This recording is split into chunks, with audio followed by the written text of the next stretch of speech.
Bill English, who is our investigator in charge. We call the investigator in charge the IIC. The NTSB is an independent federal agency charged by Congress with investigating every civil aviation accident in the United States and significant accidents in other modes of transportation. We're here to conduct a safety investigation, and our mission is not to just determine what happened, but They why talking it about Kobe happened Bryant. and how it happened. They to talking about prevent Kobe this Bryant. accident, Look. a similar accident from ever happening again. Before I go any further, I want to once again Yeah, that helicopter crash. And Kobe Bryant and his daughter and the crew member, they all got killed yesterday. I can't imagine what the families and friends of those who perished in this accident are going through. All of them got killed. The helicopter blew up, crashed on them yesterday down in LA. Will be on our minds over the next days and months and years ahead. This morning we began an organizational meeting where we established parties to the investigation. Parties to the investigation are entities that can provide technical expertise that will help us in gathering factual information to help us conduct the investigation. The parties to the investigation are the Federal Aviation Administration, Sikorsky, Pratt & Whitney Canada, Island Express, and the National Air Traffic Controllers Association. We also established investigative groups. We take our investigators and the parties to the investigations to the investigation, and we establish smaller groups to drill down to get the factual information that we need. The investigative groups we formed are operations and human performance. They will look at the pilot, the organizational structure, the company, how the company is regulated. Air traffic control, which will look at the history of the flight. Airworthiness, which will look at the airframe, instruments, wreckage, seat configuration, and flight controls. Power plants, which will look at the engines. There were 2 Pratt & Whitney Canada PT6 turboshaft engines, and the power plants groups will focus on that. We also have a weather investigator. And speaking of weather, we have a request for the public. We're looking for photos of the weather in the area of the crash. If you have photos that can help us, again, in the area of the crash, if you could send those photos to witness@ntsb.gov. That's witness@ntsb.gov. We're not just focusing on weather here, though. We take a broad look at everything around an investigation, around an accident. We look at man, machine, and the environment, and weather is just a small portion of that.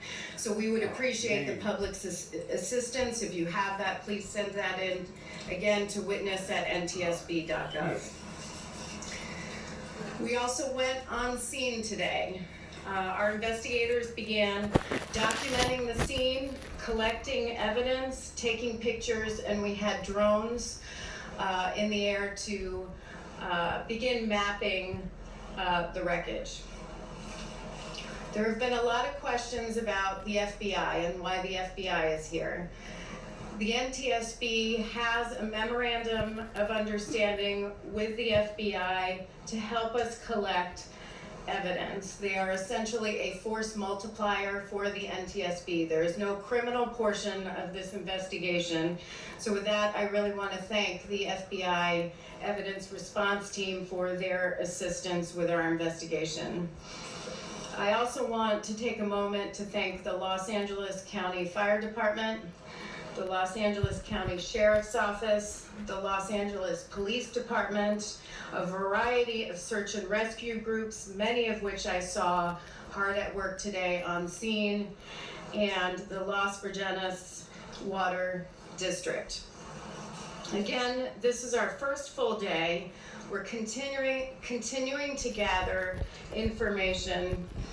I do have some factual information on the flight path. With that, I want to read it because I want to make sure it is reported accurately.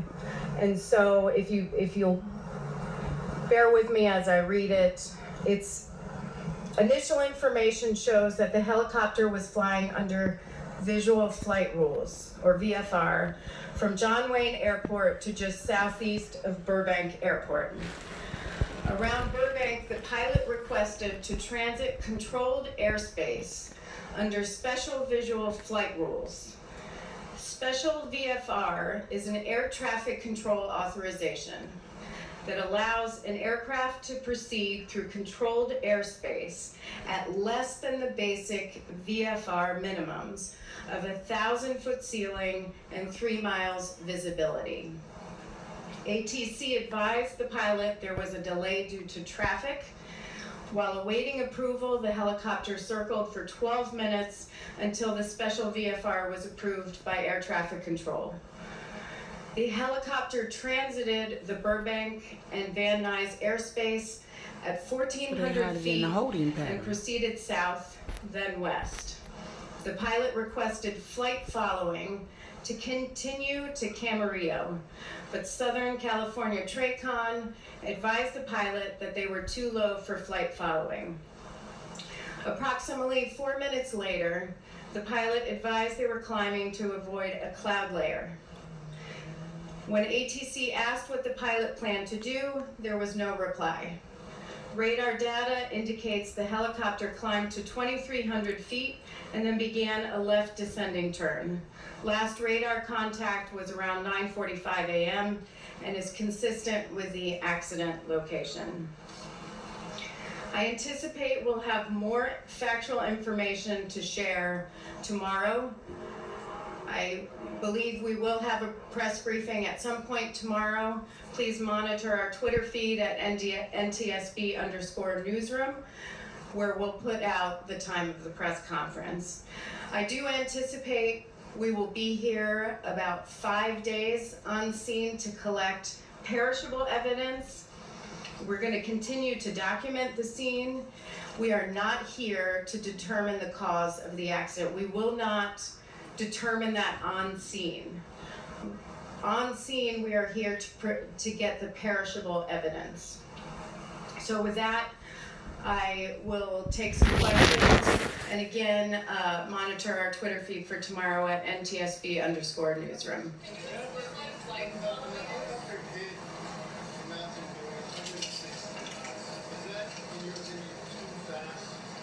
We still need to verify that. The question was the helicopter going too fast? That's still something we have to analyze as part of our investigation. The question is, what is flight following? And I do think that is important. Flight following is radar assistance for the flight and helps the pilot avoid traffic. It's communication between, in this situation, air traffic control and the pilot.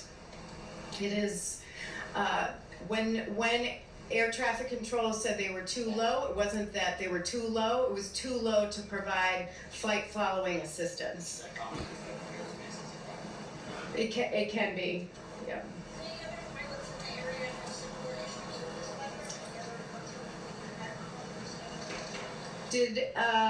The question is, did anyone else report similar issues in this weather?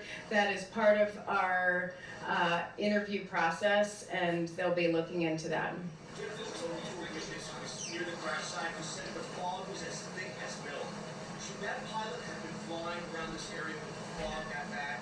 The question is, should the pilot have been flying in the fog at that time? I mean, that's part of our investigation. We look at weather, and we'll have to determine that at some point. Steve. Hold on.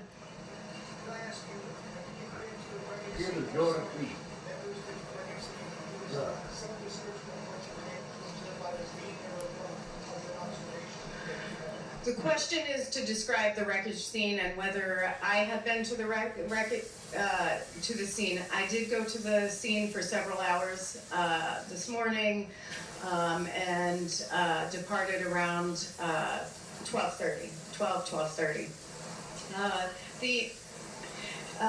The scene itself, and you asked for a description on the scene. Right now, you've been listening in to the very first time the NTSB has given a press conference about the crash that killed Kobe Bryant and 7 others less than 24 hours ago. And they said this was the full first day that their investigators have been able to be on scene, assess the damage. We do know that there are reports of folks saying that they could hear the engine struggling in the area. We also just heard from officials there that they are mapping out the area to collect evidence. They also, pretty interesting, at one point she made a request to anybody that knows that area, was in that area at the time. This is again in Calabasas yesterday. They want those photos because this is going to help in their investigation. It's going to help in their assessment. So they called anybody who possibly has this footage to send in photos to witness@ntsb.gov. Of course, they are looking at what could have been in the area, and of course weather, Mark. That has been such a big issue as far as of that fog. We know the LAPD had already grounded their choppers, but it was foggy. It was rough yesterday. Yeah, I think an interesting thing out of the news conference is that air traffic control said that the helicopter was too low to provide this flight following assistance. So it sounds as though they maybe wanted to get a little low, maybe wanted to, I don't know, have a better view of something, and it was foggy. They said it was milky. Looking into that, one reporter asked if maybe the pilot should have been at that altitude in that type of fog, and we're all going to be looking into that. Regarding the flight assistance, they were saying at one point that the pilot was technically on his own, that they couldn't really navigate where he was going, and so and this is a guy. Dropped too low. Yeah, this is a guy who's been flying since '07. He is an instructor, and they do a lot of that visual, visually flying versus anything else. But a very different situation out there today. I can see your radar is a lot cleaner. Yeah, it really is, and we're not going to have much fog around our area over the next couple